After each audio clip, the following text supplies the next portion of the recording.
ഹബീബായ സല്ലല്ലാഹു അലൈഹി വസല്ലമ തങ്ങൾ നമ്മളെ തൃപ്തിപ്പെടാൻ, അവിടെ നിന്ന് നമ്മളെ ഏറ്റെടുക്കാൻ ഈ മജ്ലിസിൽ പങ്കെടുക്കുന്നത് അല്ലാഹു തആല കാരണമാക്കി തരട്ടെ. അല്ലാഹു തആല ഈ ഇരുട്ട് നീക്കാൻ, നേരത്തെ മുഴുവൻ ഇരുട്ടാണ്, ഇരുട്ട് നീക്കാൻ വെളിച്ചം വേണമെന്നതിൽ ആർക്കും രണ്ടഭിപ്രായമില്ല. വെളിച്ചങ്ങളിൽ ഏറ്റവും വലിയ വെളിച്ചമാണ് നൂറുൻ നബി സല്ലല്ലാഹു അലൈഹി വസല്ലം.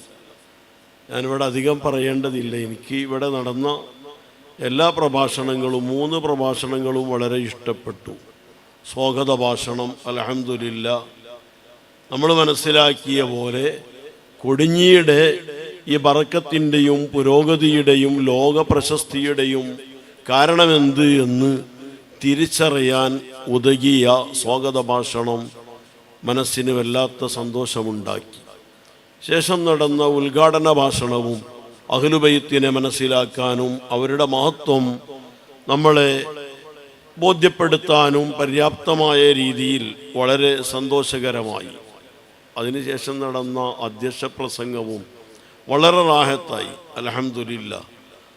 അതെല്ലാം ഉൾക്കൊണ്ട് നമ്മുടെ ജീവിതം ചിട്ടപ്പെടുത്താൻ, നമ്മുടെ ഈമാൻ അതിൻ്റെ പരിപൂർണതയിലേക്ക് എത്തിക്കാൻ അല്ലാഹു തആല തൗഫീഖ് നൽകട്ടെ. കുറേ പറയുക കേൾക്കുക എന്നതല്ല കാര്യം, മറിച്ച് അതെല്ലാം ഖൽബ് ഉൾക്കൊണ്ട് ഞാൻ ഇറങ്ങുമ്പോൾ അതും കൂടെ നിയ്യത്ത് ചെയ്താണ്, എനിക്ക് ഇത്തിയാൾ ഉണ്ടാകണം, ഇതുകൊണ്ട് നമുക്ക് ഉപകാരം വേണം, ആത്മീയമായി ഔന്നത്യം വേണം എന്നതുകൂടെ ഞാൻ എൻ്റെ മുറ്റത്തുനിന്ന് നിയ്യത്ത് ചെയ്തതാണ്. അല്ലാഹു തആല ആ നിലക്ക് നമ്മുടെ പുരോഗതിക്ക് ഇത് കാരണമാക്കി തരട്ടെ.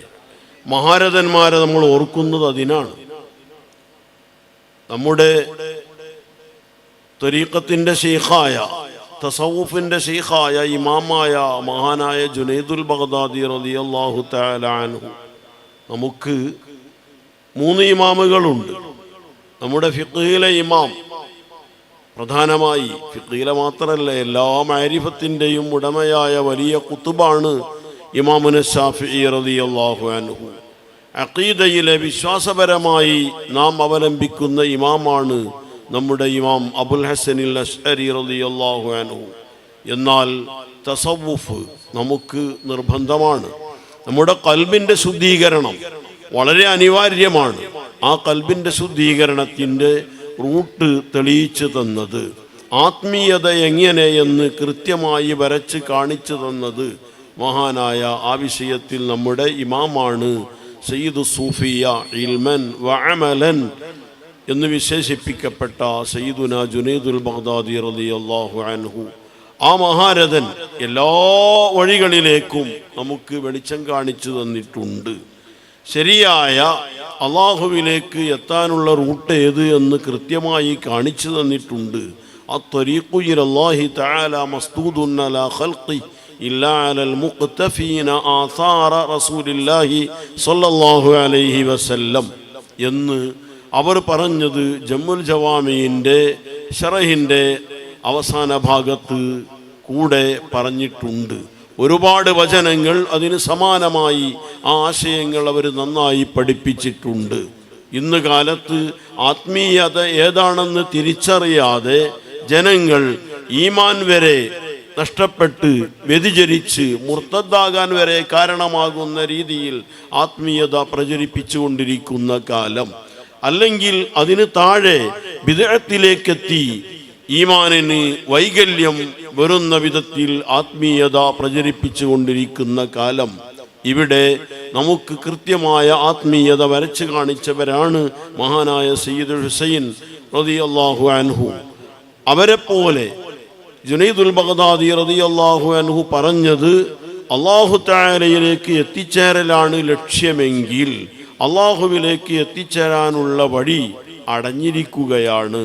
ആ വഴി ഓപ്പണായി കിട്ടണമെങ്കിൽ കൃത്യമായി നബി സല്ലല്ലാഹു അലൈഹി വസല്ലമ തങ്ങളെ പിന്തുടരണം, തങ്ങളുടെ സ്വഭാവങ്ങൾ, തങ്ങളുടെ ശൈലികൾ, തങ്ങളുടെ ജീവിതം, തങ്ങൾ പഠിപ്പിച്ച തിരുസുന്നത്ത്, അതിനെ ആ ശരീഅത്തനുസരിച്ച് കൃത്യമായി പിന്തുടർന്ന് ജീവിക്കുന്നവർക്കല്ലാതെ അള്ളാഹുവിലേക്കുള്ള വഴി ഓപ്പണായി കിട്ടൂല എന്ന് ജുനൈദുൽ ബഗ്ദാദി റളിയല്ലാഹു അൻഹു പ്രഖ്യാപിച്ചിട്ടുണ്ട്. ആ ജുനൈദ് തങ്ങളോട് മഹാരഥന്മാരെ കുറിച്ച് സ്മരിക്കുന്നതും അവരുടെ മദ്ഹുകളും സംഭവങ്ങളും പറയുന്നതിനെ കുറിച്ച് ചോദിച്ചപ്പോൾ വളരെ വിശദമായി പറഞ്ഞിട്ടുണ്ട്. ഞാൻ വിശദീകരിക്കുന്നില്ല. പറയാൻ തുടങ്ങിയപ്പോൾ മറുപടിയുടെ ആദ്യ ഭാഗത്ത് പറഞ്ഞത് ഇയ ജുന്ദുൻ മിൻ ജുനൂദില്ലാഹി തആല, പൂർവികരായ മഹാരഥന്മാരെ അനുസ്മരിക്കണം, അവരെ ഓർക്കണം. അത് അള്ളാഹു തആല വിന്യസിപ്പിച്ച സൈന്യങ്ങളിൽ പ്രധാനമായ സൈന്യമാണ് മഹാന്മാരുടെ അനുസ്മരണം എന്ന് പറഞ്ഞിട്ടുണ്ട്. അതിലൂടെ ഖൽബിന് വലിയ ഈമാനികമായ പുരോഗതി ഉണ്ടാകും, വലിയ ഉത്തേജനമുണ്ടാകും, മനസ്സിന് ഇബാദത്തുകളിൽ താല്പര്യം കൂടും, അള്ളാഹുവിനെ കുറിച്ചുള്ള ചിന്ത, ഇലാഹിയായ ഓർമ്മകൾ വർദ്ധിക്കാൻ കാരണമാകും. ഇങ്ങനെ തുടങ്ങി മനുഷ്യനായി സജീവമാകാൻ വലിയ വഴിയൊരുക്കുന്നതാണ് മഹാന്മാരുടെ സ്മരണ എന്നാണ് അവിടുന്ന് പഠിപ്പിച്ചിട്ടുള്ളത്. നമുക്ക് ഇത് കഴിഞ്ഞു പോകുമ്പോൾ അങ്ങനെ ഒരു പുരോഗതി വേണം. എങ്കിലാണ് ഈ മജ്‌ലിസ് ഖബൂൽ ചെയ്യപ്പെട്ടു എന്ന് നമുക്ക് വിലയിരുത്താൻ പറ്റുക. മഹാനായ ഇമാം ഖുശൈരി റളിയല്ലാഹു അൻഹു പറഞ്ഞത് കാണാം, മഹാരഥന്മാർ പൂർവികരായ മഹത്തുക്കളെ കുറിച്ച് പഠനം നടത്തണം, ചിന്തിക്കണം, പഠിക്കണം. എന്നാൽ തനിക്കാണ് ഉപകാരം. മൻ നദറ ഫീ സിയരി സലഫി അലിമ തഖ്സീറഹു വതഖല്ലുഫഹു അൻ ദർകി ദറജാതിർ റിജാൽ. ഓരോ മനുഷ്യനും അവൻ്റെ മൈനസുകൾ അറിഞ്ഞിരിക്കണം, അവൻ്റെ കുറവുകളും പോരായ്മകളും അറിഞ്ഞിരിക്കണം, അവൻ ഏത് സ്റ്റേജിലാണുള്ളത് എന്ന് തിരിച്ചറിയണം. എന്നിട്ട് വേണം അവന് വളരാനും ഉയരാനും. പൂർവികരായ മഹാരഥന്മാരെ കുറിച്ച് പഠനം നടത്തിയാൽ, അവരെ ചിന്തിച്ചാൽ, പഠിച്ചാൽ അവന് ഇത്തരത്തിലുള്ള വൈകല്യങ്ങൾ നീങ്ങി ഔന്നത്യങ്ങളിലേക്ക് ഉയരാൻ സാധിക്കും, തൻ്റെ കുറവുകൾ മനസ്സിലാക്കാൻ സാധിക്കും. ഇതിലൂടെ ആ മഹാരഥന്മാരുടെ സ്വഭാവങ്ങൾ തൻ്റെ ജീവിതത്തിൻ്റെ ഭാഗമാക്കി മാറ്റാൻ സാധിക്കും. അപ്പോൾ ആ മഹാന്മാരിൽ ഏറ്റവും മഹാന്മാർ മുത്തുനബി സല്ലല്ലാഹു അലൈഹി വസല്ലമ തങ്ങളുടെ ഔലാദാണ്. അതിലാർക്കും സംശയമില്ല. നബി സല്ലല്ലാഹു അലൈഹി വസല്ലമ തങ്ങളാണല്ലോ ഏറ്റവും വലിയ മഹാൻ. ആ തങ്ങളാകുന്ന നൂറ്, ഈ നൂറ് കൊണ്ടാണ് ഈ പ്രപഞ്ചലോകത്തിൻ്റെ ഇരുട്ട് അല്ലാഹു തആല നീക്കിയത്.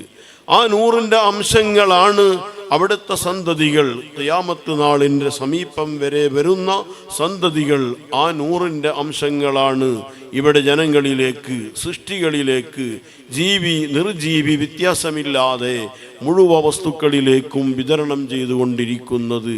അതിൻ്റെ ഭാഗമാണ് ഈ കൊടിഞ്ഞീരും കിട്ടിയത്. ഇതിന് ലാബ് ടെസ്റ്റ് ചെയ്തിട്ട് കാര്യമില്ല. നേരത്തെ പറഞ്ഞ പോലെ വിവിധ തരത്തിലുള്ള ടെസ്റ്റുകൾ ചെയ്തിട്ട് കാര്യമില്ല. അതിന് ഈ തിരിച്ചറിവാണ് ഈ വലിയ ബറക്കത്തുള്ള മഹാൻ. നേരത്തെ ഇവിടെ ഉദ്ഘാടകൻ ഓതിയ ഇന്നാ അഅ്തൈനാക്കൽ കൗസർ, ആ ഇന്നാ അഅ്തൈനാക്കൽ കൗസറിൻ്റെ വിശാലതയിൽപ്പെട്ടതാണ് ഈ മഹാനുഭാവൻ ഇവിടെ വന്ന് താമസിച്ചതോടുകൂടെ ഈ രാജ്യത്തിന് ഉണ്ടായ പേരും പെരുമയും വികസനവും ബറക്കത്തും. ഇന്നാ അഅ്തൈനാക്കൽ കൗസർ എന്ന് ഹബീബായ സല്ലല്ലാഹു അലൈഹി വസല്ലം തങ്ങളോട് അല്ലാഹു തആല പറഞ്ഞിട്ടുണ്ടെങ്കിൽ ആ അൽ കൗസറിൻ്റെ ഭാഗമാണ് ഈ പെരുപ്പവും ബറക്കത്തുമെന്ന് നാം വിശ്വസിക്കുന്നു. ഇതുകൊണ്ടാണ് ഈ ആധുനിക ലോകം, ഈ ആധുനിക ടെക്നോളജി എത്ര പുരോഗമിച്ചിട്ടും അതുകൊണ്ട് മുഴുവൻ പഠനം നടത്തിയിട്ടും പിടികിട്ടാത്തത് എന്ന് തിരിച്ചറിഞ്ഞ് നബി സല്ലല്ലാഹു അലൈഹി വസല്ലം തങ്ങളെയും അവിടുത്തെ സന്തതികളെയും മഹാരഥന്മാരെയും ഉൾക്കൊള്ളുക, അള്ളാഹുവിലേക്ക് മടങ്ങുക എന്നതാണ് കാര്യങ്ങൾ ബോധ്യപ്പെടാനുള്ള ശരിയായ വഴി എന്ന് നമ്മൾ തിരിച്ചറിയുന്നു. അല്ലാഹു തആല തിരിച്ചറിവിൻ്റെ അളവ് നമ്മിൽ വർദ്ധിപ്പിച്ചു തരട്ടെ. ഇനി ഞാൻ പറയുന്നത്, നേരത്തെ പറഞ്ഞല്ലോ, നബി സല്ലല്ലാഹു അലൈഹി വസല്ലമ തങ്ങളുടെ ആല് വളരെ വിശാലമാണ്. തങ്ങളുടെ അഹ്ലു ബൈത്താകുന്ന തങ്ങളുടെ സന്തതികൾ, അതെ, നബി സല്ലല്ലാഹു അലൈഹി വസല്ലമ തങ്ങൾ ഒരു പുതപ്പ് പുതച്ച് ഇറങ്ങിയപ്പോൾ അവിടെ ഫാത്തിമ ബീവി റളിയല്ലാഹു അൻഹ വന്നു, അവരാ പുതപ്പിൻ്റെ ഉള്ളിലേക്കാക്കി. ഹസൻ റളിയല്ലാഹു അൻഹു വന്നു, ഹുസൈൻ റളിയല്ലാഹു അൻഹു വന്നു, അലി റളിയല്ലാഹു അൻഹു വന്നു, അവരൊക്കെ ആ പുതപ്പിൻ്റെ ഉള്ളിലാക്കി. ഹൗലാഇ അഹ്ലു ബൈത്തി വഖാസത്തി, ഇവരാണ് എൻ്റെ പ്രത്യേകക്കാരായ അഹ്ലു ബൈത്ത് എന്നവിടുന്ന് പ്രഖ്യാപിച്ചു. തങ്ങൾക്ക് അങ്ങനെ ഒരു പ്രത്യേകതയുണ്ട്. തങ്ങളുടെ 7 മക്കൾ, മുത്തുനബി സല്ലല്ലാഹു അലൈഹി വസല്ലം തങ്ങളുടെ 7 മക്കൾ, 7 മക്കളുടെയും പേര് പഠിക്കുക എന്നത് നമ്മളൊരു ഈമാനിൻ്റെ ഭാഗമാണ്. ആ 7 മക്കളിൽ നബി സല്ലല്ലാഹു അലൈഹി വസല്ലം തങ്ങളുടെ 3 ആൺമക്കൾ, 4 പെൺമക്കൾ. 4 പെൺമക്കളിൽ പ്രമുഖയാണ് ഫാത്തിമ ബീവി റളിയല്ലാഹു അൻഹ. എത്രത്തോളം? ഫാത്തിമത്തു ബദ്അത്തും മിന്നി മൻ അബ്ഗളഹാ ഫഖദ് അബ്ഗളനി വഫീ റിവായത്തിൻ മൻ അറാബഹാ ഫഖദ് അറാബനി. നബി സല്ലല്ലാഹു അലൈഹി വസല്ലം തങ്ങൾ പ്രഖ്യാപിച്ചു, ഫാത്തിമ എൻ്റെ ശരീരത്തിൻ്റെ ഒരു ഭാഗമാണ്. ഫാത്തിമയോട് ആർക്കെങ്കിലും വെറുപ്പുണ്ടെങ്കിൽ അവൻ എന്നെ വെറുത്തവനാണ്. ഫാത്തിമയോട് വിരോധമുണ്ടെങ്കിൽ എന്നോട് വിരോധമുള്ളവനാണ്. ഫാത്തിമയെക്കുറിച്ച് മോശമായി അവൻ വിലയിരുത്തുന്നെങ്കിൽ എന്നെ മോശമായി വിലയിരുത്തുന്നവനാണ്. ഫാത്തിമയെ ആരെങ്കിലും ഉപദ്രവിക്കുന്നുവെങ്കിൽ എന്നെ ഉപദ്രവിക്കുന്നവനാണ് എന്നിങ്ങനെ അർത്ഥം വരുന്ന ആ പ്രഖ്യാപനം തങ്ങൾ നടത്തിയിട്ടുണ്ട്. ഇത് നബി സല്ലല്ലാഹു അലൈഹി വസല്ലമ തങ്ങളുടെ മാത്രം പ്രത്യേകതയാണെന്ന് നാം സ്വാഗത ഭാഷണത്തിൽ നിന്ന് കേട്ട് കഴിഞ്ഞു. മകളിലൂടെ സ്വന്തം സന്താന പരമ്പര കുടുംബപരമായി നിലനിൽക്കുക എന്നത് നബി സല്ലല്ലാഹു അലൈഹി വസല്ലം തങ്ങളുടെ പ്രത്യേകതയാണ്, വേറെ ആർക്കുമില്ല.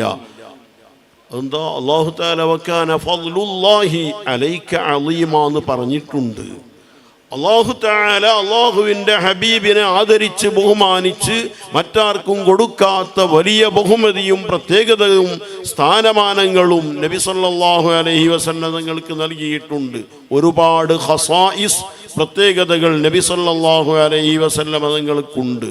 ആ പ്രത്യേകതയുടെ ഭാഗമാണ് ഫാത്തിമ ബീബി റളിയല്ലാഹു അൻഹയിലൂടെ നബി സല്ലല്ലാഹു അലൈഹി വസല്ലം തങ്ങളുടെ സന്തതികൾ, തങ്ങളിലേക്ക് നസബ് ചേരുന്ന സന്തതികളെ അല്ലാഹു തആല നിലനിർത്തുക എന്നത്.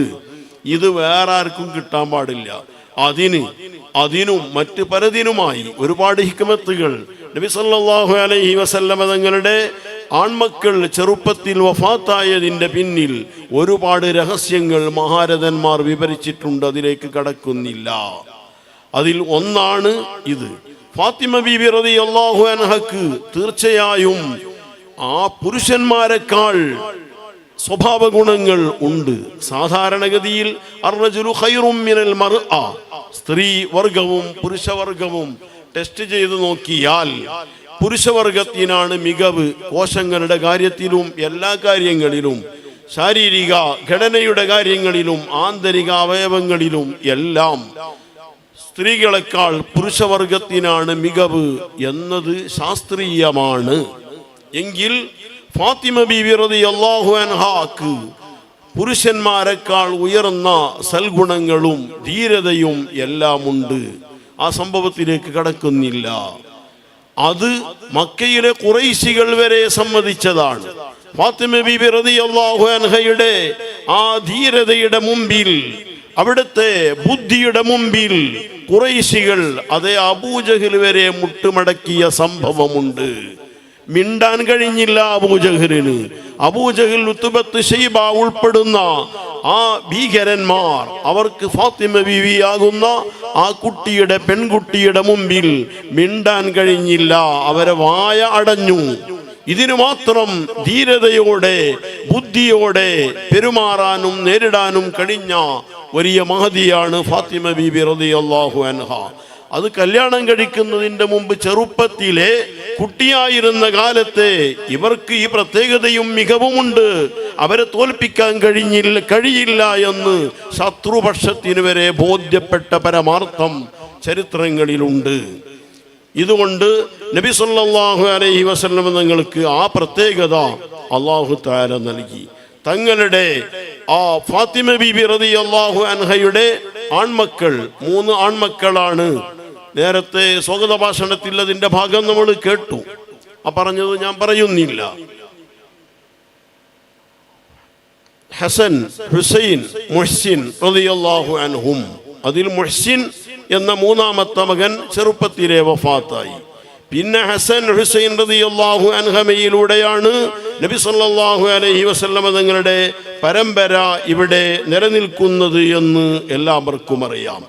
അതിൽ സയ്യിദുനാ ഹുസൈൻ റളിയല്ലാഹു അൻഹുവിൻ്റെ പരമ്പരയിലാണ് നാം അനുസ്മരിക്കുന്ന മഹാനുഭാവനാകുന്ന സയ്യിദുനാ ഹുസൈൻ റഹിമഹുല്ലാഹു തആല തങ്ങൾ വരുന്നത്.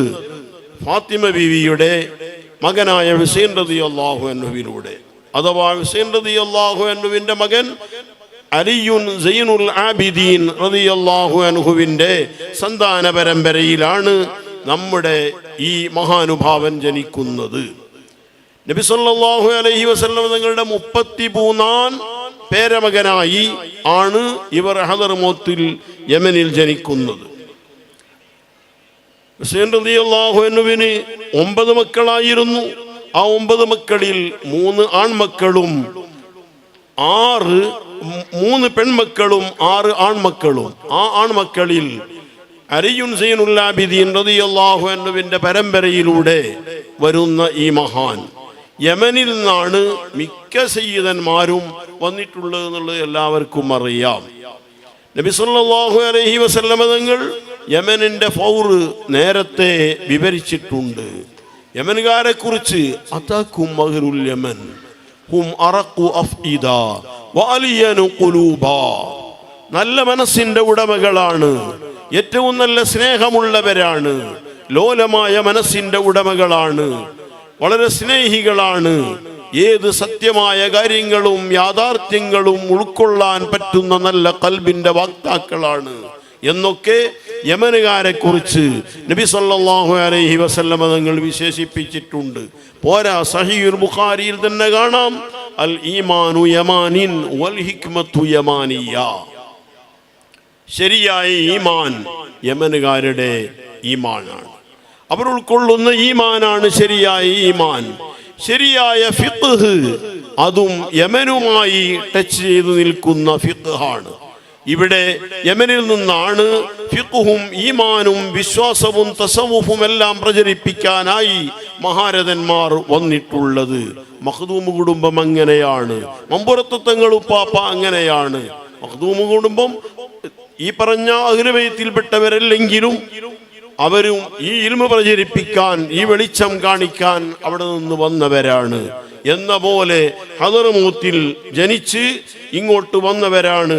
ഹിജറ 1222 വർഷം, ഹിജറ 1222 വർഷം ഹദർമൗത്തിൽ ജനിച്ചവരാണ് നാം അനുസ്മരിക്കുന്ന സയ്യിദ് ഹുസൈൻ അൽ ജിഫ്രി റളിയല്ലാഹു അൻഹു.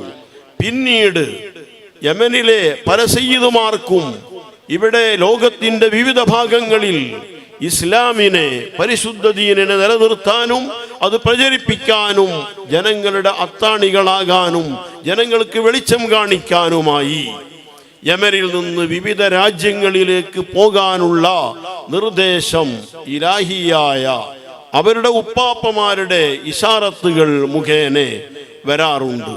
ഇതനുസരിച്ച് തൻ്റെ 17-ാം വയസ്സിലാണ് അവർ യമനിൽ നിന്ന് വരുന്നത്. 1239 വർഷം ആണ് അവർ നമ്മുടെ അടുത്ത് പരപ്പനങ്ങാടി വന്നിറങ്ങുന്നത്. അന്ന് 17 വയസ്സേ ആയിട്ടുള്ളൂ. പരപ്പനങ്ങാടിയിൽ വന്നു, നേരെ മസ്ജിദിലാക്കാ കയറിയത്. ഒരു വലിയ പാടമുണ്ട്, പനയത്തിയിൽ മസ്ജിദിലാണ് അവര് വന്ന് കയറിയത്. ഒരു മനുഷ്യൻ ഒരു രാജ്യത്ത് വന്നാൽ ആദ്യം മസ്ജിദ് കൊണ്ട് തുടങ്ങുക എന്നത് നബി സല്ലല്ലാഹു അലൈഹി വസല്ലം തങ്ങളുടെ സുന്നത്താണ്. ഒരു യാത്ര കഴിഞ്ഞ്, ഹജ്ജ് യാത്ര കഴിഞ്ഞ് വന്നു, അല്ലെങ്കിൽ ഉംറ യാത്ര കഴിഞ്ഞ് വന്നു, അല്ലെങ്കിൽ മറ്റ് യാത്ര കഴിഞ്ഞ് വന്നു, എന്നാൽ ആദ്യം നാട്ടിലെ മസ്ജിദിൽ കയറിയിട്ട് 2 റക്അത്ത് സുന്നത്ത് നിസ്കരിച്ചിട്ടാണ് വീട്ടിലേക്ക് പോകേണ്ടത്. അങ്ങനെയാണ് സുന്നത്ത്. ഈ സുന്നത്തായിരിക്കണം അവരെടുത്തത്. മസ്ജിദാണ് ദീനി പ്രചരണത്തിൻ്റെ കേന്ദ്രം, ഈമാൻ വിതരണം ചെയ്യാനുള്ള കേന്ദ്രം മസ്ജിദാണ്. പനയത്തിൽ മസ്ജിദിൽ വന്നപ്പോൾ നല്ല ഉഷാറുള്ള ഖുർആൻ പാരായണം. അല്ലാഹു തആലയോട് മഹബത്തുള്ളവർക്ക് അല്ലാഹുവിൻ്റെ കലാമിനോട് മഹബത്ത് വരും. അല്ലാഹുവുമായി ഏറ്റവും അടുത്ത ബന്ധമുള്ളതിനോടൊക്കെ നല്ല മഹബത്ത് വരും. അല്ലാഹുവിനോട് അതിയായ മഹബത്തുള്ളവരായതുകൊണ്ടാകണം ഖുർആനിനോട് വലിയ മഹബത്തായിരുന്നു ഈ മഹാനുഭാവന്. നന്നായി ഖുർആൻ പഠിച്ചു, വളരെ നല്ല ഇനത്തിൽ ഖുർആൻ പാരായണം ചെയ്തു, പലർക്കും ഖുർആൻ പഠിപ്പിച്ചു. ഖുർആൻ പാരായണത്തിൻ്റെ പേരിൽ പലരും ആകർഷ്ടരായി. അങ്ങനെ എങ്ങനെയെങ്കിലും പനയത്തിൽ തന്നെ അവരെ പിടിച്ചു നിർത്തണം എന്ന നിലക്ക് അതിന് ആ പ്രദേശത്തുകാർ പല പണികളും ഒപ്പിച്ചു. അവിടുന്ന് നല്ലൊരു കല്യാണം വരെ ശരിയാക്കി കല്യാണം കഴിപ്പിക്കാൻ ശ്രമം നടത്തി. പക്ഷേ അവരുടെ ഇശാറത്ത്, അവർക്ക് ലഭിച്ച ഇശാറത്ത് അതായിരുന്നില്ല.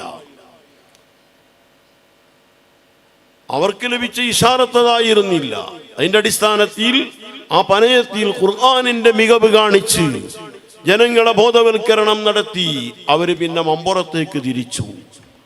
മമ്പുറം തങ്ങൾ ഉപ്പാപ്പ ഖുതുബുസ്സമാൻ ഖദ്ദസല്ലാഹു സിർറഹുൽ അസീസ് ആ മഹാനുഭാവൻ്റെ അടുത്ത് വന്നു. നോക്കുമ്പോൾ അവർ നേരത്തെ കണ്ടിട്ടുണ്ടോ? അങ്ങനെ കണ്ടിട്ടുണ്ടാവും. മഹാന്മാരൊരു കാഴ്ചയുണ്ട്, ആ കാഴ്ച കണ്ടിട്ടുണ്ടാവും. ശാരീരികമായി ഭൗതികമായൊരു കാഴ്ച കണ്ടിട്ടുണ്ടാവില്ല. മഹാരഥന്മാരുടെ ഒരു കാഴ്ചയുണ്ട്. അൽഅർവാഹു ജുനൂദും മുജന്നദ മാ തആറഫ മിൻഹു തലഫ് വമാ തനാകറ മിൻഹു തനഫ് എന്ന് സഹീഹുൽ ബുഖാരിയുടെ അവസാന ഭാഗത്ത് വരെ പറഞ്ഞിട്ടുള്ള ഹദീസുണ്ട്. ആത്മാവുകൾക്ക് അത് അല്ലാഹു തആല ഈ ലോകത്ത് വിന്യസിപ്പിച്ച സൈന്യങ്ങളാണ്.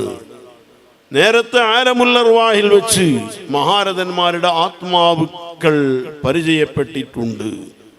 ആലമുൽ അർവാഹിൽ മാത്രമല്ല, ഈ ഭൗതിക ലോകത്തും മഹാന്മാർക്ക് ആത്മീയമായ പരിചയങ്ങളും മീറ്റിങ്ങുകളും കാര്യങ്ങളുമെല്ലാം ഉണ്ട്.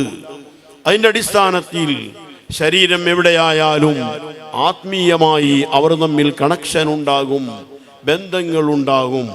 നമുക്ക് അനുഭവമില്ലാത്തതുകൊണ്ട് ഇപ്പം നിഷേധിക്കാൻ പറ്റൂലല്ലോ, രേഖയുള്ളതല്ലേ. ഈ നിലക്കുള്ള ഒരു ആത്മീയമായ അറിവും പരിചയവും അവരും തമ്മിലുണ്ടാകും. അതുകൊണ്ട് അവർ വന്നപ്പോൾ അവർ ഭയങ്കര ലോക്യം. എന്നാൽ പലതവണ ഈ പ്രദേശത്തുകാർ, കൊടിഞ്ഞിക്കാർ, അന്നിവിടെ ഉണ്ടായിരുന്ന മഹാനായ ഖത്തീബ്, ആ ഖത്തീബിന് ഒരു സഹായിയാകാനും അവരുടെ ഒരു പിൻഗാമിയാകാനും പര്യാപ്തനായ നല്ലൊരു മരുമകനെ അവർക്ക് കിട്ടണം എന്ന് തങ്ങൾ ഉപ്പാപ്പയോട് ചെന്ന് ആവശ്യം പറയാറുണ്ടായിരുന്നു. മഹാരഥന്മാരോടെല്ലാം ആവശ്യങ്ങൾ പറയാം, മഹാന്മാരോട് ആവശ്യങ്ങൾ പറയും. ആവശ്യങ്ങൾ പറഞ്ഞ ആവശ്യങ്ങളെ സാധിപ്പിക്കുക എന്നതിന് സൃഷ്ടിക്കൽ അല്ലാഹു തആല. അതിനാവശ്യമായ ഇടപെടലുകൾ, കസ്ബെന്ന ഇടപെടലുകൾ മഹാന്മാർ നടത്തും. അവർ നടത്തുന്ന ഇടപെടലുകൾ നടത്താൻ സാധാരണക്കാർക്ക് കഴിയില്ല. അതുകൊണ്ടല്ലേ മഹാനായ നേരത്തെ ഇവിടെ അനുസ്മരിച്ച ഈ ഫൈദുൽ മുൻജി എന്ന മഹത്തായ മൗലിദിന്റെ രചയിതാവ് വളരെ ആദരവോടെ പാങ്ങുകാരൻ എന്ന് വിളിച്ചിരുന്ന മർഹൂം സമസ്തയുടെ സ്ഥാപകൻ പാങ്ങിൽ അഹമ്മദ് കുട്ടി മുസ്ലിയാർ നവ്വറല്ലാഹു മർഖദഹു വനഫഅനാ ബി, അവരുടെ വലതുകാരന് വലിയ അസുഖമായി. ധാരാളം ട്രീറ്റ്മെന്റുകൾ ചെയ്തു, പല ചികിത്സകളും നടത്തി, എല്ലാം പരാജയപ്പെട്ടു. കാല് നഷ്ടപ്പെട്ടു പോകും എന്ന പേടിയിലായി. ഈ മഹാനുഭാവന്റെ മക്കാമിൽ ചെന്നു. സുഖമായാൽ അവിടത്തിന്റെ പേരിൽ മൗലിദ് രചിക്കാൻ നേർച്ചയാക്കി. ആ മഹാനുഭാവന്റെ മദദ് കൊണ്ട് സുഖമായി. ഭൗതികമായ ചികിത്സകൾ നടത്തിയിട്ട് ഇനി വഴികളില്ല എന്നിടത്തേക്ക് എത്തിയപ്പോൾ ഈ മഹാനുഭാവനെ പിടിച്ചപ്പോൾ അവരുടെ മദത് കൊണ്ട് രോഗം സുഖമായി. അല്ലാഹു തആല സുഖാക്കി കൊടുത്തു. അതുകൊണ്ടാണ് നേരത്തെ ആദ്യ ഭാഷണത്തിൽ രോഗം സുഖപ്പെടാൻ അവരെ അവലംബിക്കാം എന്ന് പറഞ്ഞത്. അനുഭവമുണ്ട്. ഏത് മരുന്നുകളും ഏത് തരത്തിലുള്ള ട്രീറ്റ്മെന്റുകളാണെങ്കിലും അത് പരിചയത്തിലൂടെ, പ്രാക്ടീസിലൂടെ, അനുഭവത്തിലൂടെയാണല്ലോ മരുന്ന് അതിൻ്റെ മരുന്നാണെന്ന് കണ്ടെത്തുന്നത്. പാരസിറ്റമോൾ പനിയുടെ മരുന്നാണെന്ന് കണ്ടെത്തുന്നത് ദീർഘകാല പരീക്ഷണത്തിൻ്റെ പിന്നാലെയാണ്. ഏത് മരുന്നുകളും കൊറോണയുടെ വാക്സിൻ കുറേ പരിശോധിച്ചിട്ട് തന്നെയാണ്. പക്ഷെ സാധാരണ മരുന്നിൻ്റെ പരിശോധിക്കും പോലെ പരിശോധിക്കാൻ സമയം കിട്ടിയില്ലാതോ എന്തൊക്കെയോ പ്രശ്നങ്ങൾ ഉണ്ടെങ്കിലും അതും കുറെ പരീക്ഷണത്തിന് വിധേയമാക്കിയതിൻ്റെ ശേഷമാണ് പുറത്ത് വിടുന്നത്, ഔട്ട് ചെയ്യുന്നത്. എന്ന പോലെ ഇതിവിടെ പരീക്ഷിച്ചു. നിരവധി മരുന്നുകളും ചികിത്സകളും ഈ കാലിന് രോഗം സുഖപ്പെടുന്നതിന് വേണ്ടി പരീക്ഷിച്ചപ്പോൾ അതൊന്നും വിജയിക്കാതെ പോയപ്പോൾ ലാസ്റ്റ് പരീക്ഷിച്ച മരുന്ന് ചികിത്സ ഏതായിരുന്നു? ഈ മഹാനുഭാവനെ പിടിക്കുക, സയ്യിദുനാ ഹുസൈൻ അൽ ജിഫ്രി റളിയല്ലാഹു അൻഹുവിനെ പിടിക്കുക, അവരെ മദ്ഹ് ചെയ്യുക. അവരെ മദ്ഹ് ചെയ്താൽ അത് നബി സല്ലല്ലാഹു അലൈഹി വസല്ലം തങ്ങളെ മദ്ഹ് ചെയ്യലാണ്, അല്ലാഹു തആലയെ മദ്ഹ് ചെയ്യലാണ്. ഇതുകൊണ്ടല്ലേ നബി സല്ലല്ലാഹു അലൈഹി വസല്ലം തങ്ങൾ പറഞ്ഞതായി കാണാം, അഹിബ്ബുല്ലാഹ ലിമാ യഗ്ദൂകും ബിഹി മിൻ നിഅമി. മനുഷ്യനാണോ ബുദ്ധിയുള്ളവനാണോ അവൻ അള്ളാഹുവിനെ സ്നേഹിക്കണം. അള്ളാഹുവിനോളം സ്നേഹിക്കപ്പെടാൻ അർഹരായി വേറെ ആരുണ്ട്? ആരുമില്ലേ? ഇല്ല. സ്നേഹിക്കപ്പെടാൻ, മനുഷ്യന് ഏറ്റവും സ്നേഹിക്കപ്പെടാൻ അർഹമായത് അല്ലാഹു തആല മാത്രം. അള്ളാഹുവിനെ സ്നേഹിക്കണം. എന്തുകൊണ്ട് എന്ന് ചോദിച്ചാൽ മറുപടി എല്ലാവരുടെയും കൂടെയുണ്ട്. ലിമാ യഗ്ദൂകും ബി, നിങ്ങൾ ഓരോരുത്തർക്കും ആവശ്യമായ ആഹാരം, ശരീരത്തിൻ്റെ ഏത് അവയവങ്ങൾക്കും ആവശ്യമായ പോഷക ഘടകങ്ങൾ, ഏത് അവയവങ്ങളുടെയും ഞരമ്പുകളുടെയും സെല്ലുകളുടെയും കോശങ്ങളുടെയും എനർജികൾ ആരാണ് തരുന്നത്? അല്ലാഹു തആലയാണ് തരുന്നത്. ഇത് അള്ളാഹുവിൻ്റെ ഔദാര്യവും അനുഗ്രഹവുമല്ലാതെ ലോകത്ത് ആർക്കെങ്കിലും അവകാശപ്പെടാൻ സാധിക്കുമോ? ഇല്ല. നമ്മുടെ ബാഹ്യമായ അവയവങ്ങളുടെയോ ആന്തരികമായ അവയവങ്ങളുടെയോ എനർജിയോ ഊർജമോ ശക്തിയോ പവറോ നാം നൽകിയതാണെന്നോ നാം സൃഷ്ടിച്ചതാണെന്നോ മറ്റാരെങ്കിലും സൃഷ്ടിച്ചതാണെന്നോ അവകാശപ്പെടാൻ കഴിയില്ല. അതിൻ്റെ മുമ്പിൽ എല്ലാ ശാസ്ത്രവും മുട്ടുമടക്കേണ്ടി വരും. എല്ലാറ്റിനെയും പരാജയപ്പെടുത്തി അല്ലാഹു തആല എന്ന അതിശക്തൻ, യഥാർത്ഥ ശക്തിയുടെ ഉടമ, വഅന്നൽ ഖുവത ലില്ലാഹി ജമീഅ, സർവ കഴിവിന്റെയും ഉടമയായ ലാ ഹൗല വലാ ഖുവത ഇല്ലാ ബില്ലാഹിൽ അലിയിൽ അളീം എന്ന് മുഅ്മിനീങ്ങൾ പ്രഖ്യാപിച്ചുകൊണ്ടിരിക്കുന്ന, ഉറച്ചു വിശ്വസിക്കുന്ന പടച്ച റബ്ബിനല്ലാതെ അത്തരത്തിലുള്ള കഴിവില്ലേ ഇല്ല. അതുകൊണ്ട് കണ്ണുള്ളവൻ അള്ളാഹുവിനെ സ്നേഹിച്ചേ പറ്റൂ, കാതുള്ളവൻ അള്ളാഹുവിനെ സ്നേഹിച്ചേ പറ്റൂ, നാവുള്ളവൻ അള്ളാഹുവിനെ സ്നേഹിച്ചേ പറ്റൂ, മൂക്കുള്ളവൻ അള്ളാഹുവിനെ സ്നേഹിച്ചേ പറ്റൂ, കൈയും കാലുമുള്ളവൻ അള്ളാഹുവിനെ സ്നേഹിച്ചേ പറ്റൂ, ഹാർട്ടും ബ്രെയിനുമുള്ളവൻ അള്ളാഹുവിനെ സ്നേഹിച്ചേ പറ്റൂ. ഇങ്ങനെ അവന്റെ ശരീരത്തിൽ എണ്ണിയാൽ തീരാത്ത കോടിക്കണക്കിന് അനുഗ്രഹങ്ങൾ പേറി ഏതെങ്കിലും ഒരു സെല്ലിനോ കോശത്തിനോ തകരാറ് വന്നാൽ രോഗി എന്ന പേരുമായി, പുതിയ പേരുമായി നടന്ന് അതിൻ്റെ ട്രീറ്റ്മെന്റ് അന്വേഷിച്ച് ചിലപ്പോൾ ഏശിയിലൊന്നും ചികിത്സയില്ല എന്ന് പറയപ്പെടും. അല്ലാഹു തആല തരണം. അതുകൊണ്ട് അള്ളാഹുവിനെ സ്നേഹിച്ചോ. എന്താ കാരണം എന്ന് ചോദിച്ചാൽ ലിമാ യഗ്ദൂകും ബി, നിങ്ങൾക്ക് ആവശ്യമായ ഏത് ഊർജവും എനർജിയും ഏത് ആഹാരവും ഏത് പോഷക ഘടകങ്ങളും തരുന്നവൻ അല്ലാഹു തആല മാത്രം. ആകയാൽ അള്ളാഹുവിനെ സ്നേഹിച്ചോ. അള്ളാഹുവിനെ സ്നേഹിക്കുന്നോ എന്നാ അഹിബ്ബൂനി ലിഹുബ്ബില്ലാ, അള്ളാഹുവിനെ സ്നേഹിച്ചെങ്കിൽ അല്ലാഹു തആല ഏറ്റവും കൂടുതൽ മഹബത്ത് വെച്ച ഹബീബായ മുത്തുനബി സല്ലല്ലാഹു അലൈഹി വസല്ലമ തങ്ങളോട് സ്നേഹം സ്വാഭാവികമാണ്.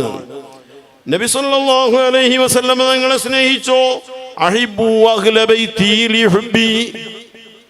നബി സല്ലല്ലാഹു അലൈഹി വസല്ലമ തങ്ങളോട് സ്നേഹമുണ്ടെങ്കിൽ അവിടത്തിന്റെ അഹ്ലു ബൈത്തിനോട് സ്നേഹം വരും. ആ അഹ്ലു ബൈത്തിനെ സ്നേഹിക്കാൻ കഴിയുന്നില്ല. അവരെ തേജോവധം ചെയ്യുന്നു, നിസ്സാരവൽക്കരിക്കുന്നു, അവഗണിക്കുന്നു, ഇകഴ്ത്തുന്നു, മോശപ്പെടുത്തുന്നു. ഈ സ്വഭാവമുണ്ടോ?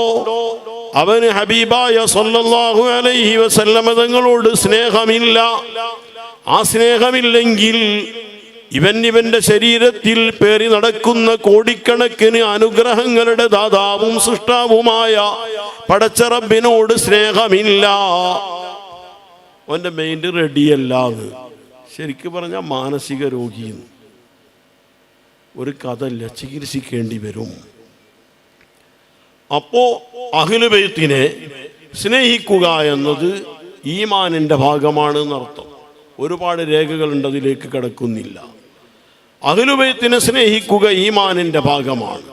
അതിൽ മികവ് കൂടിയവരെ കൂടുതൽ സ്നേഹിക്കും, സ്വാഭാവികല്ലേ. ഐജിയെ കണ്ടാൽ നല്ല ഉഷാറായിട്ട് സല്യൂട്ട് അടിക്കൂലേ? SIK താഴെയല്ലേ കൊടുക്കുള്ളൂ. ആരും അംഗീകരിക്കണ പരമാർത്ഥല്ലേ. അപ്പൊ ഇവിടെ ഈ പ്രദേശത്തെ വെളിച്ചം വെപ്പിച്ച അതെ മമ്പുറത്തെ തങ്ങളുപ്പാപ്പയുടെ അരികെ ചെന്ന് ഇവിടുത്തെ ഖതീബിനൊരു പിൻഗാമിയാകാൻ പറ്റിയ ആള് വേണം. അദ്ദേഹത്തിന്റെ ഖുതുബയും ഇമാമത്തും ഖിറാഅത്തും ഒക്കെ പരിശുദ്ധ ദീനിന്റെ നേതൃസ്ഥാനം ഏറ്റെടുക്കാൻ പറ്റുന്ന ഒരാള്, ഒരു മരുമകൻ അവരുടെ മകൾക്ക് വേണം എന്ന് പറഞ്ഞിങ്ങനെ നിരന്തരമായി തങ്ങളുപ്പാപ്പയോട് അന്വേഷിക്കുമ്പോ അത് വരും എന്നിങ്ങനെ പറയും. അത് വരും. തങ്ങളുപ്പാപ്പാക്ക് അല്ലാഹു തആല പറഞ്ഞ കാര്യം അറിയിച്ചു കൊടുക്കണേന് ഇപ്പൊ നമ്മളെ അസൂയാട്ടിട്ട് കാര്യമില്ലല്ലോ. അങ്ങനെയാണ് ഇവര് വരുന്നത്. ഇവര് വന്നപ്പോൾ ഇവരെയാണ് കൊടുത്തത്. അതിൻ്റെ അടിസ്ഥാനത്തിൽ ആണ് ഇവിടെ വെളിച്ചം കൂടുന്നത്. അപ്പൊ അതുകൊണ്ട് കൊടിഞ്ഞിക്കാർക്ക് വലിയ ഹക്ക് തങ്ങൾ പാപ്പയോട് മമ്പറത്ത് തങ്ങൾ പാപ്പയോടുണ്ട് എന്നുള്ളത് കൊടിഞ്ഞിരലെല്ലാവരും സമ്മതിക്കും അല്ലേ? കാഫിറും മുസ്ലിമും മുഴുവൻ സമ്മതിക്കും. ഞാൻ ഈ മജ്‌ലിസിൽ പറയേണ്ട ആളല്ല. വലിയ വലിയ സാദാത്ത് നിറയെ, സ്റ്റേജ് നിറയെ സാദാത്ത്, സദസ് നിറയെ സാദാത്ത്. സംഭവം എനിക്ക് പേടിയാവണം. നമ്മൾക്ക് സാദാത്തിൻ്റെ ഒക്കെ പൊരുത്തം കിട്ടണം. അല്ലാഹു തആല ഇവിടെ കൂടിയ എല്ലാ സാദാത്തിൻ്റെയും ദറജ ഉയർത്തട്ടെ. ആ സാദാത്തിന് എല്ലാവിധ ഐശ്വര്യങ്ങളും എല്ലാ പുരോഗതികളും അല്ലാഹു തആല വർദ്ധിപ്പിക്കട്ടെ. നമ്മൾ സാദാത്തിനെ അങ്ങേയറ്റം സ്നേഹിക്കാൻ നമ്മളെ വാപ്പ പഠിപ്പിച്ച് ഇതുകൊണ്ട് വാപ്പാക്ക് സാദാത്തിനോട് വലിയ മഹബത്താണ്.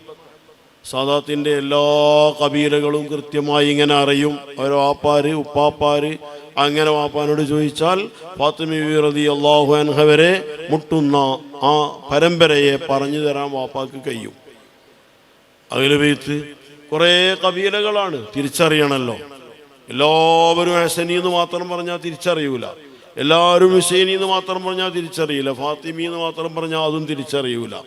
അപ്പം അതുകൊണ്ട് ജഅൽനാകും ശുഉബൻ വഖബായില ലിതആറഫു, തിരിച്ചറിയണം. അഡ്രസ്സ് വ്യത്യാസപ്പെട്ടില്ലെങ്കിൽ ആളെ തിരിച്ചറിയൂലല്ലോ. അതിന് വ്യത്യസ്ത പിതാക്കളിലേക്ക് ചേർത്തു. ഇതിവിടെ സയ്യിദുന അബൂബക്കർ അൽ ജിഫിരി, ആദ്യം ജിഫിരി എന്ന് വിളിക്കപ്പെട്ട ഇവരുടെ 11ാമത്തെ ഉപ്പാപ്പയാണ് ഹദറമൗത്തിലുള്ള സയ്യിദുന അബൂബക്കർ റളിയല്ലാഹു അൻഹു. അബൂബക്കർ സിദ്ദീഖ് റളിയല്ലാഹു അൻഹു അല്ല, അഹ്ലു ബൈത്തിൽപ്പെട്ട അബൂബക്കർ റളിയല്ലാഹു അൻഹു. ഈ ഇവിടെ മറവിട്ട് കിടക്കുന്ന ഹുസൈൻ റളിയല്ലാഹു അൻഹുവിൻ്റെ 11ാമത്തെ വല്യുപ്പയാണ്. അവർക്കാണ് ആദ്യം ആ പേര് കിട്ടിയത്. അവരുടെ സന്തതികളെയാണ് ജിഫിരി ജിഫിരി എന്ന് വിളിച്ച് വരുന്നത്. അതിൽ ജിഫിരി എന്നും ജുഫിരി എന്നൊക്കെ ലോകത്തുണ്ടാവാം. ജിഫിരി ജിഫിരി എന്നാണ് നമ്മൾ ചെറുപ്പത്തിലേ കേട്ട് വരാറുള്ളത്. ഈ അഹ്ലു ബൈത്ത് നേരത്തെ ഉദ്ഘാടന ഭാഷണത്തിൽ നമ്മൾ കേട്ടു. നബി സല്ലല്ലാഹു അലൈഹി വസല്ലമ തങ്ങൾ നിങ്ങൾക്ക് പിഴക്കാതെ സ്റ്റഡിയായി നിലനിൽക്കാൻ പറ്റുന്ന രണ്ട് വഴികൾ ഞാനിവിടെ ബാക്കി വെച്ചിട്ടാണ് പോകുന്നത്. ഒന്ന് അള്ളാഹുവിൻ്റെ കിതാബാണെങ്കിൽ മറ്റൊന്ന് എൻ്റെ ഇത്രത്താണ്, അഹ്ലുബൈത്താണ്. അവരെ ശരിക്ക് പിടിച്ചാൽ നിങ്ങൾ പിഴക്കൂല എന്ന് മുത്തുനബി സല്ലല്ലാഹു അലൈഹി വസല്ലമ തങ്ങൾ പറഞ്ഞെങ്കിൽ അവരെ പിടിക്കണം. അവരും തന്നെ അതിനനുസരിച്ചാവണം. നബി സല്ലല്ലാഹു അലൈഹി വസല്ലമ തങ്ങളുടെ പിൻഗാമികൾ, പേരമക്കൾ, തങ്ങളുമായി രക്തബന്ധമുള്ളവർ, തങ്ങളുമായി കോശബന്ധമുള്ളവർ എന്ന നിലയിൽ നബി സല്ലല്ലാഹു അലൈഹി വസല്ലമ തങ്ങളുടെ എല്ലാ സൽഗുണങ്ങളും അഹ്ലുബൈത്തും ഉൾക്കൊള്ളും. അവർ ഉൾക്കൊള്ളും. നബി സല്ലല്ലാഹു അലൈഹി വസല്ലം തങ്ങളുടെ സ്വഭാവം എന്താ? കാന ഖുലുഖുൽ ഖുർആൻ. സയ്യിദത്തുന ആയിഷ റളിയല്ലാഹു അൻഹയോട്, നമ്മുടെ ഉമ്മയോട് കൈഫ കാന ഖുലുഖു റസൂലില്ലാഹി സ്വല്ലല്ലാഹു അലൈഹി വസല്ലം, തങ്ങളുടെ സ്വഭാവം എങ്ങനെയായിരുന്നു എന്ന് ചോദിച്ചപ്പോൾ ചോദ്യകർത്താവിനോട് ആയിഷ ഉമ്മ ബീവി തിരിച്ചു ചോദിച്ചത്, നീ ഖുർആൻ ഓതാറില്ലേ എന്നാണ്. ഉണ്ട്, എന്നാൽ അത് തന്നെയാണ് തങ്ങളുടെ സ്വഭാവം. ആ ഖുർആനിൻ്റെ ആശയങ്ങൾ കൃത്യമായി ഉൾക്കൊള്ളുക. ഇതിൽ മുൻപന്തിയിൽ മറ്റു ജനങ്ങളെക്കാൾ, അണികളെക്കാൾ അഹ്ലുബൈത്തായിരിക്കും മുൻപന്തിയിൽ ഉണ്ടാവുക. അതൊരു സ്വാഭാവികതയാണ്. ഇൻഷാ അല്ലാഹ് ഇവിടെ കൂടിയ അഹ്ലുബൈത്തൊക്കെ അതിൽ മാതൃക ആകുമെന്ന് നമ്മൾ പ്രതീക്ഷിക്കുന്നു. ഇപ്പം മോശമാണെന്ന് അതിനർത്ഥമില്ല. അഹ്ലുബൈത്ത് എല്ലാവരുടെയും മാതൃകയാകണം. അവരെ ഉപദേശിക്കുകയല്ല, ആഗ്രഹം പ്രകടിപ്പിക്കുകയാണ്. ആ നിലയിൽ ഈ പരിശുദ്ധ ദീനിന്റെ നിലനിൽപ്പിന് പ്രവർത്തിക്കുന്നവരാണ് അഹ്ലുബൈത്ത്. ആ അഹ്ലുബൈത്തിലെ ഈ മഹാനുഭാവൻ അവര് നല്ല ഖാരി ആയിരുന്നു. അതുകൊണ്ട് ആ മഹാനെ സ്മരിച്ച കാരണം കൊണ്ട് ഖുർആൻ പാരായണത്തിന്റെ അളവ് നമ്മൾ വർദ്ധിപ്പിക്കണം. ഒരു പുരോഗതി നമുക്ക് വേണം ഖുർആൻ പാരായണത്തിന്റെ വിഷയത്തിൽ. മഹാനായ സുലൈമാൻ ബിൻ മൈമൂൻ റളിയല്ലാഹു അൻഹുവിന്റെ സംഭവം ഇമാം ഷഅറാനി റളിയല്ലാഹു അൻഹു വിവരിക്കുന്നത് കാണാം. എനിക്ക് നേരത്തെ ഖുർആൻ പാരായണം ചെയ്യുമ്പോൾ ഒരു മടുപ്പൊക്കെ വരുന്നതിൻ്റെ മധുരം ആസ്വദിക്കാൻ കഴിഞ്ഞിരുന്നില്ല.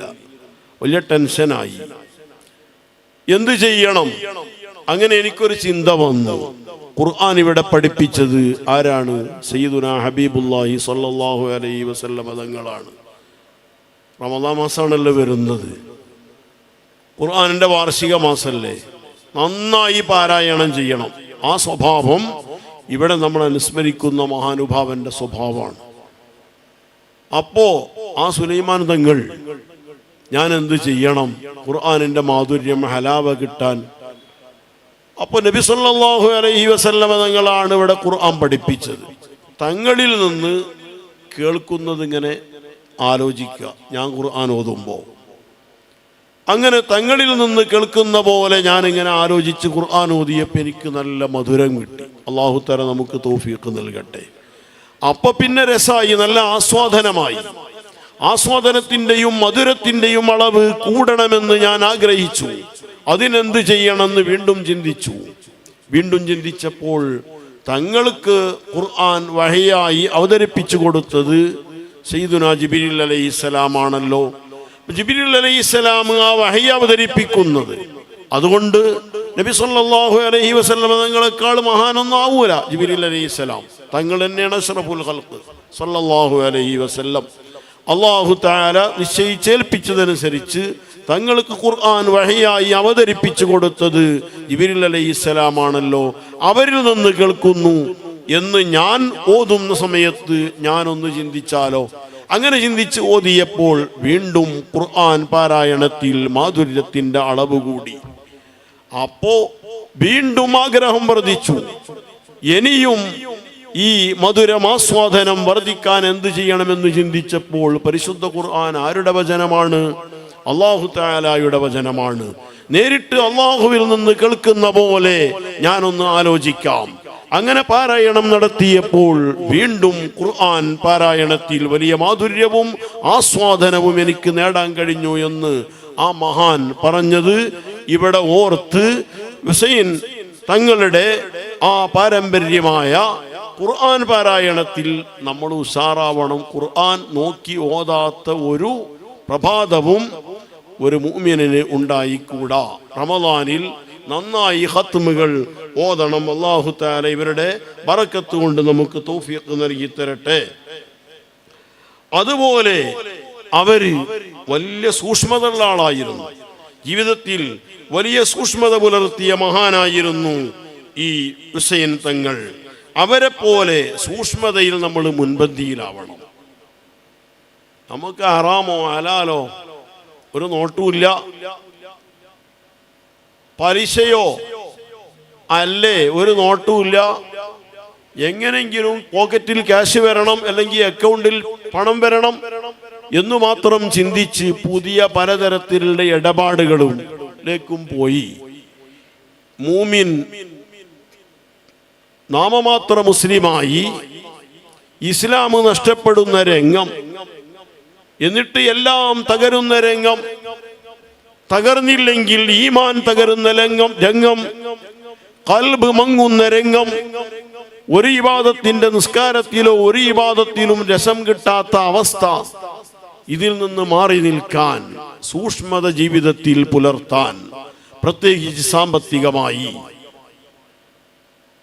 സൂക്ഷ്മത പുലർത്താൻ നമുക്ക് ഈ മഹാനുഭാവന്റെ വറഴ് ഓർത്ത കാരണം കൊണ്ട് സാധിക്കണം.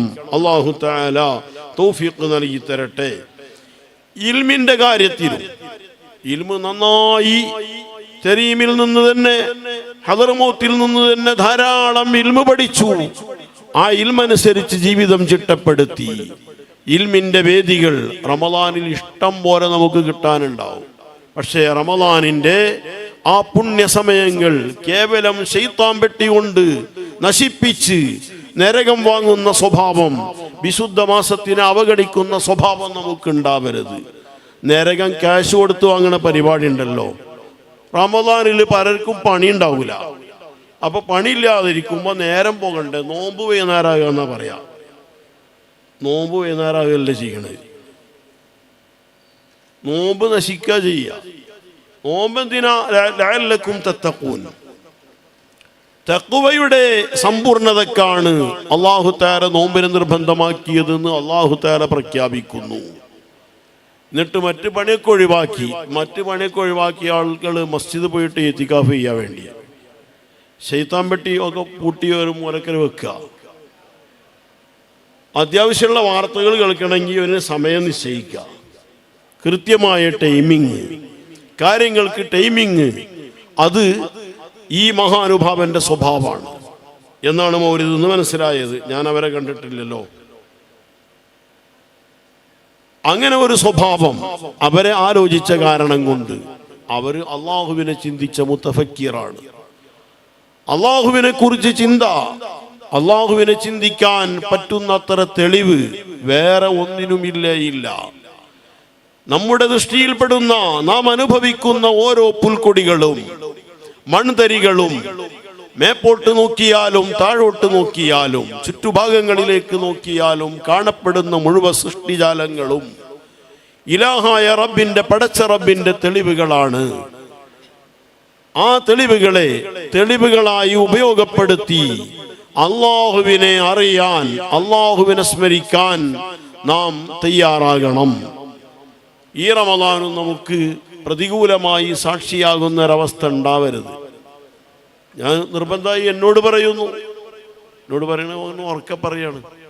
നിങ്ങളൊക്കെ അങ്ങനെ ആകുന്നല്ല പറയണത്. അല്ലാഹു തആല നമ്മളൊക്കെ റമദാൻ കൊണ്ട് വിജയിക്കുന്നവരിൽ പെടുത്തി തരട്ടെ.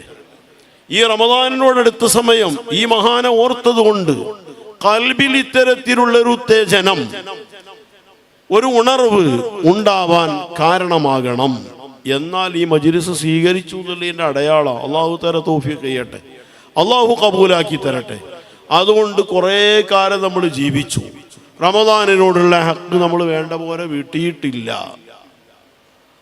അല്ലാഹു തആല തൃപ്തിപ്പെട്ടാൽ ഇന്നല്ലാഹ തആല ഇദാ അഹബ്ബ അബ്ദൻ ഇസ്തഅമലഹു ഫിൽ ഔഖാത്തിൽ ഫാദില ബിഫവാദിലിൽ അഅ്മാൽ. മഹാനായ ഇമാം ഗസാലി റളിയല്ലാഹു അൻഹു തങ്ങൾ പറഞ്ഞത് കാണാം. ഒരു മനുഷ്യനോട് അല്ലാഹു തആലക്ക് മഹബത്തുണ്ടെങ്കിൽ പുണ്യമുള്ള സമയങ്ങൾ പാഴാക്കാതെ ആ സമയങ്ങളിൽ ഏറ്റവും പുണ്യകർമ്മങ്ങളാകുന്ന അമലുകൾ ചെയ്യാൻ അല്ലാഹു തആല അവൻ അവസരം കൊടുക്കും. നേരെ മറിച്ച് അതിന്റെ നേരെ വിപരീതമായി അല്ലാഹു തആലാക്ക് മഹബത്തിന് പകരം മഹബത്തിന്റെ വിപരീതം വെറുപ്പ് എന്ന് പരിഭാഷപ്പെടുത്തുകയാണെങ്കിൽ അത്, അല്ലെങ്കിൽ അങ്ങേയറ്റത്തെ വെറുപ്പ് എന്ന് പരിഭാഷപ്പെടുത്തുകയാണെങ്കിൽ മനസ്സിലാകാൻ വേണ്ടി അങ്ങനെ പരിഭാഷപ്പെടുത്താം. അതുണ്ടെങ്കിൽ ആ പുണ്യമുള്ള സമയങ്ങൾ മോശപ്പെട്ട കാര്യങ്ങൾ ചെയ്ത് തള്ളി നീക്കുന്ന സ്വഭാവമുണ്ടാകും. നാം അളക്കണം. പുണ്യമുള്ള ഏറ്റവും പുണ്യമുള്ള സയ്യിദ് ശുഹൂറാകുന്ന സമയങ്ങളിൽ നമുക്ക് അതിനെ വേണ്ട പോലെ ഉപയോഗപ്പെടുത്താൻ കഴിഞ്ഞില്ലേ? കഴിയുന്നവരിൽ അല്ലാഹു തആല പെടുത്തട്ടെ. റമദാൻ കൊണ്ട് വിജയിക്കുന്ന സുഅദാഇൽ അല്ലാഹു നമ്മെയും നമുക്ക് ബന്ധമുള്ള എല്ലാവരെയും പെടുത്തട്ടെ. അങ്ങനെ ചുരുക്കത്തിൽ ഈ കൊടിഞ്ഞിയിലേക്ക് ഖതീബും മുദരിസും ഇവിടുത്തെ എല്ലാ അത്താണിയുമായി മമ്പുറത്തെ തങ്ങൾ ഉപ്പാപ്പ പറഞ്ഞയച്ച മഹാനുഭാവനാണ് അവർ. അവരുടെ കറാമത്തുകൾ അന്ന് കാലത്ത് കൊടിഞ്ഞിയിലുള്ളവരൊക്കെ അനുഭവിച്ചവരാണ്. സ്വാഗത ഭാഷണത്തിൽ കേട്ടു കറാമത്ത്. കാലങ്ങളായി മക്കളില്ലാത്ത സഹോദരൻ അവരോട് പരാതി പറഞ്ഞപ്പോ തലയിലൊന്ന് കൈവച്ച് മന്ത്രിച്ച് നിനക്ക് മക്കളുണ്ടാകുമെന്ന് പറഞ്ഞ് ഉടൻ അദ്ദേഹത്തിന്റെ ഭാര്യ ഗർഭിണിയായി. ഇരട്ടകളെയായിരുന്നു ആദ്യം തന്നെ പ്രസവിച്ചത്. ഈ ഇരട്ടകളോടെയാണ് കൊടിഞ്ഞിയിൽ ഇരട്ടകൾ ആരംഭിച്ചതെന്ന് നേരത്തെ നമ്മൾ കേട്ടു. അപ്പൊ എന്താ അതിന്റെ പിന്നിലുള്ള രഹസ്യം എന്ന് ചോദിച്ചാൽ ശാസ്ത്രീയമായ പഠനം ഇതാണ്, ചരിത്രപരമായ പഠനം. ഈ മഹാനുഭാവനാണ് ഈ രാജ്യത്തിന് വേൾഡിൽ ശുഹറത്ത് പ്രശസ്തി നൽകിയത്. ഈ മഹാനുഭാവനായതുകൊണ്ട് ഈ രാജ്യക്കാർക്ക് ഈ മഹാനുഭാവനോട് വലിയ കടപ്പാടുണ്ട്. അതുകൊണ്ട് ഇവിടെയുള്ള എല്ലാവരും അവരുടെ പേരിൽ ഒരു ഫാത്തിഹെങ്കിലും എന്നും രാവിലെ ഓതാൻ ബാധ്യസ്ഥരാണ് എന്ന് സാന്ദർഭികമായി ഓർമ്മപ്പെടുത്തുന്നു. അല്ലാഹു തആല തൗഫീഖ് നൽകട്ടെ. ഈ കൊടിഞ്ഞിക്കാർ മുഴുവൻ ചെയ്യാം. ഇവിടെ വരാത്തവരാണ് ധാരാളം ആളുകൾ. അവരിലേക്ക് സന്ദേശം എത്തിക്കുക. കൊടിഞ്ഞിക്ക് ലോക പ്രശസ്തി തന്നത് ഇവരാണ്. ഇപ്പൊ കൊടിഞ്ഞിക്കാർക്ക് കടപ്പാടുണ്ട്. ഗിന്നസ് ബുക്കിൽ കൊടിഞ്ഞിക്ക് ഇടം നേടിത്തന്നത് ഇവരാണ്. അതുകൊണ്ട് ഇവരോട് കൊടിഞ്ഞിക്കാർക്ക് കടപ്പാടുണ്ട്. കൊടിഞ്ഞിയിലുള്ള എല്ലാ സഹോദര സഹോദരിമാരിലേക്കും ഈ മഹാനുഭാവന്റെ പേരിൽ രാവിലെ ഒരു ഫാത്തിഹ ഓതാനുള്ള സന്ദേശം എത്തിക്കണമെന്ന് വിനീതമായി അപേക്ഷിക്കുന്നു. അല്ലാഹു തആല തൗഫീഖ് നൽകട്ടെ. അപ്പോൾ നമുക്ക് അവരുടെ മദത് കിട്ടാൻ കാരണമാകും. ഇങ്ങനെ പലതരത്തിലുള്ള വിപത്ത് കൊണ്ട് കഷ്ടപ്പെട്ടപ്പോൾ അവരെടുത്ത് വന്ന് അവരെ ദുആ കൊണ്ട് ഫലം ലഭിച്ച ഒരുപാട് സംഭവങ്ങൾ അവിടുത്തെ മൗലിദിലുണ്ട്. വേണ്ടാത്ത ഇടപെടലുകൾ നടത്തിയ സ്ത്രീ പാഠം പഠിച്ച അനുഭവം ഉണ്ട്. ഇങ്ങനെയൊക്കെയാണെങ്കിൽ ഇതിനിപ്പോ ഒരു അടയാളം വേണ്ടിയല്ലോ എന്ന് പറഞ്ഞതോടെ ആളുകൾ വെറുക്കും വിധത്തിലുള്ള കഷ്ടപ്പാടും രോഗവും. അന്ന് ഒരു പെണ്ണിന് വന്നത് തന്നെയല്ലേ, വേണ്ടാത്തരം ചെയ്ത് കുഴപ്പമുണ്ടാക്കുകയാണെങ്കിൽ അപ്പോ അത് ഉപദേശിച്ചിട്ട് പിന്തിരിയുന്നില്ലെങ്കിൽ പിന്നെ മറ്റുള്ളവർക്കും കൂടെ പാഠമാകുന്ന അടയാളം വേണ്ടി വരും. ഒരടയാളം വേണമല്ലോ എന്ന് അവർ പറഞ്ഞിട്ടുള്ളൂ. അപ്പോഴത്തിന് ജനങ്ങൾക്ക് മുഴുവൻ തിരിച്ചറിയും വിധത്തിൽ അടയാളമുണ്ടായ വിപത്ത് അവരുടെ കറാമത്തിലുണ്ട്.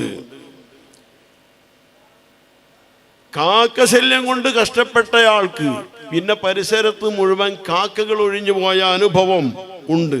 വല്യോറയിൽ തന്നെ വല്യോറക്കാർ വലിയ ബന്ധമായിരുന്നു അല്ലേ? വല്യോറക്കാർ ഇരിങ്ങല്ലൂർക്കാരൊക്കെ വലിയ ബന്ധമായിരുന്നു തങ്ങൾ പാപ്പാനായിട്ട് എന്നാ മനസ്സിലാവണേ. വല്യോറയിൽ ഒരു വീട്ടുകാരനേക്ക് സന്ദേശം കൈമാറാൻ അയാളെ വിളിച്ചിട്ട് അയാൾ കേൾക്കണില്ല.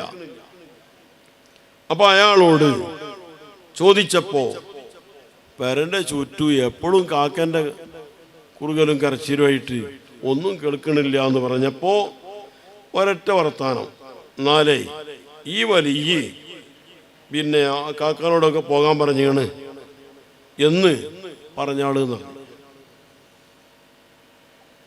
കാക്കനോട് മനുഷ്യൻ സംസാരിക്കും, മനുഷ്യൻ പറഞ്ഞിട്ട് കേൾക്കും കാക്ക.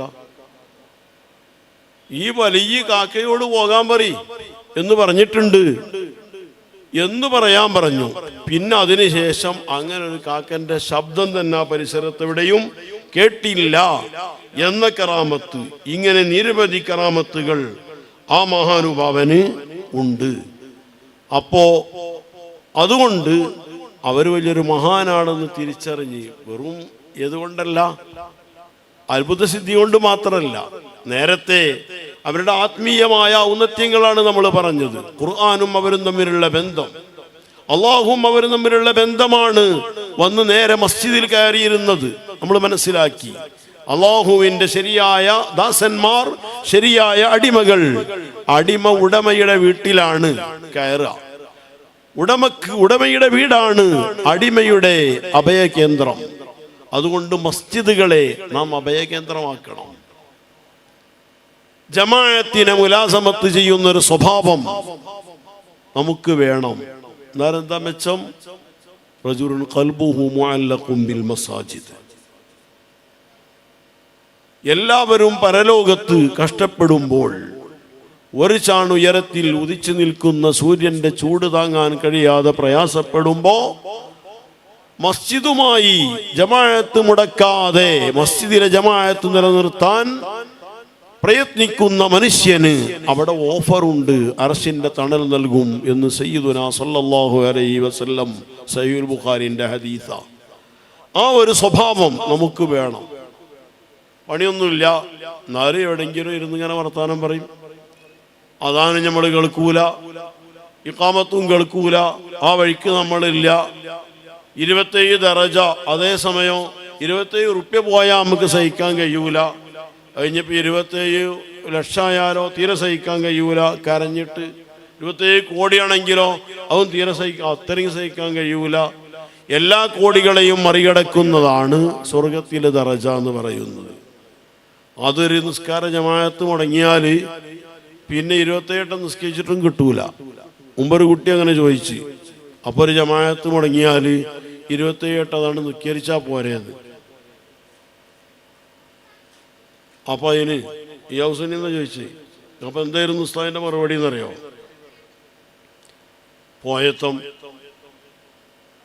ഒരാൾക്ക് 10ാം ക്ലാസ്സിലെത്തണമെങ്കിൽ 1ാം ക്ലാസ്സിൽ 10 കൊല്ലം ഇരുന്നാൽ മതിയാ? എത്തുവോ? 10 കൊല്ലം 1ാം ക്ലാസ്സിലല്ലാവുള്ളൂ.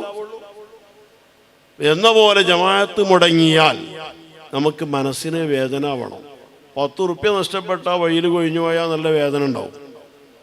ജമാഅത്ത് മുടങ്ങുന്നതിൽ നമുക്ക് വേദന ഉണ്ടാവണം. ഇങ്ങനെയുള്ള ഒരു ശരിയായ മുഅ്മിനിന്റെ സ്വഭാവം നമുക്ക് ഇവരെ ഓർത്ത കാരണം കൊണ്ടുണ്ടാവണം എന്ന് സാന്ദർഭികമായി വീണ്ടും ഓർമ്മപ്പെടുത്തുകയാണ്.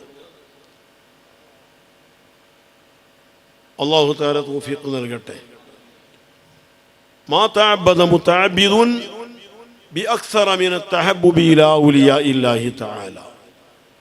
മഹാനായ ഇമാം കിർമാനി റളിയല്ലാഹു അൻഹു പറയുന്നത് കാണാം. എനിക്ക് രേഖ പരിശുദ്ധ ഖുർആൻ തന്നെ, തിരുസുന്നത്തും. ഒരു മനുഷ്യന്റെ കാര്യമായ ഇബാദത്തൊക്കെ റെഡിയാണെങ്കിൽ കൽബ് റെഡിയാവണം. ദവാഉ ഖൽബിൻ ഖംസ, കൽബ് ശുദ്ധീകരിക്കൽ. മനുഷ്യന് ഈ മനസ്സിന് വേണ്ടി, ആത്മാവിന് വേണ്ടിയാണല്ലോ ജീവിക്കണത്. കൽബിന്റെ ശുദ്ധീകരണ മാർഗങ്ങളിൽ ഏറ്റവും പ്രധാനപ്പെട്ട മാർഗമാണ് മഹാരഥന്മാരുമായുള്ള ബന്ധം. ഇതുകൊണ്ടാണ് ഒരു മനുഷ്യൻ ചെയ്യുന്ന അതിപ്രധാനപ്പെട്ട ഇബാദത്താണ് അള്ളാഹുവിനോടടുത്ത മഹാരഥന്മാരുമായുള്ള അടുത്ത സ്നേഹബന്ധം. അതിന് ഈ മഹാന്മാരുടെ മക്കാമിൽ പോയാൽ പിന്നെ പിഴക്കൂല. വലിയ മർത്തബെത്തിച്ചാളും ചിലപ്പോൾ ലാസ്റ്റ് പിഴക്കൊക്കെ ചെയ്യാം ജീവിച്ചിരിക്കുന്ന കാലത്ത്. അങ്ങനത്തെ അനുഭവങ്ങൾ ഉണ്ട്. ഖുത്ബിയ്യത്ത് ഓതുമ്പോൾ പഠിച്ചിട്ടുണ്ട്, മുഹീദ്ദീൻ മാല പാടിയപ്പോൾ പഠിച്ചിട്ടുണ്ട്, എല്ലാം പഠിച്ചിട്ടുണ്ട്. വലിയ മർത്തബെത്തിച്ച ആളുകൾ തന്നെ ചിലപ്പോൾ ഒരു അദബുകേട് കൊണ്ട് എല്ലാം ഇടിഞ്ഞു തകർന്ന് വേണമെങ്കിൽ ഈമാൻ വരെ നഷ്ടപ്പെടുന്ന, മുർത്തദ്ദാകുന്ന അവസ്ഥയിലേക്ക് തരം താഴുന്ന അനുഭവങ്ങളുണ്ട്. അതേസമയം വഫാത്തായി പോയ മഹാന്മാരിഞ്ഞ് പിഴക്കൂല. ഓരോ മക്കാമിൽ പോയി അഭയം തേടിയാൽ അവർ പിഴക്കൂല.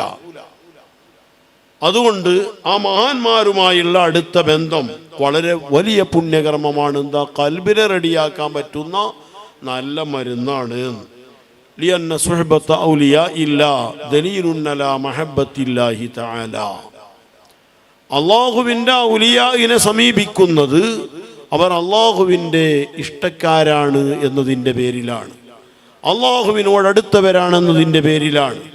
അള്ളാഹുവിനോടുള്ള അടുപ്പത്തിൻ്റെ പേരിൽ അവരുമായി സ്നേഹബന്ധം പുലർത്തുന്നത് അള്ളാഹുവിനോടുള്ള മഹബത്തിൻ്റെ വളരെ വ്യക്തമായ തെളിവാണെന്നാണ് മഹാരഥന്മാർ പറഞ്ഞത്. അതിന് നമുക്ക് അധികമൊന്നും ചിന്തിക്കേണ്ട ആവശ്യമില്ല. ഈ ഒരു സ്നേഹബന്ധം എല്ലാ മഹാന്മാരുമായും നമുക്ക് വേണം. അതുകൊണ്ട് നമ്മളെ എല്ലാ മഹാന്മാരെയും ആദരിക്കുന്നു. പ്രത്യേകിച്ച് ഈ സയ്യിദ് ഹുസൈൻ റളിയല്ലാഹു അൻഹുവിനെ ആദരിക്കുന്നു. അവരെ ആ ഭാഗവും മഹാത്ത് മുഴുവരെയും ആദരിക്കുന്നു. നമുക്ക് ലക്ഷ്യം ഒന്ന്, നബി സല്ലല്ലാഹു അലൈഹി വസല്ലമ തങ്ങളെയും അല്ലാഹു തആലയെയും നമുക്ക് സ്വന്തക്കാരാക്കാൻ പറ്റണം. അല്ലാഹു തആല തൗഫീഖ് നൽകട്ടെ.